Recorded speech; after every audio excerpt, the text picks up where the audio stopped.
నమస్కారం. సుప్రభాత గంటారావానికి స్వాగతం. ముందుగా ప్రధాన అంశాలు. 7,104 కోట్లతో RRR ఉత్తర భాగం పనుల్లో ముందడుగు. 5 భాగాలుగా నిర్మాణానికి టెండర్లు ఆహ్వానించిన కేంద్రం.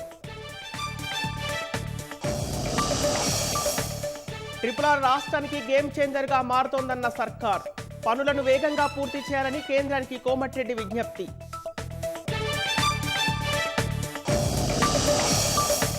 ఫార్ములా ఈ రేసింగ్ కేసులో ఫెమా ఉల్లంఘనలపై ఈడీ దృష్టి. నిందారోపణలే తప్ప ఎలాంటి నిజాలు లేవని కేటీఆర్ వ్యాఖ్య.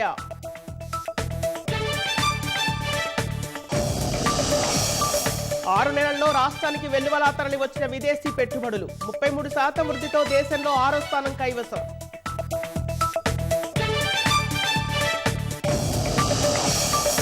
కాశ్మీర్లో ఈ సీజన్లో అత్యధికంగా కురిసిన మంచు. జమ్మూ శ్రీనగర్ రహదారి మూసివేత, రాకపోకలకు అంతరాయం.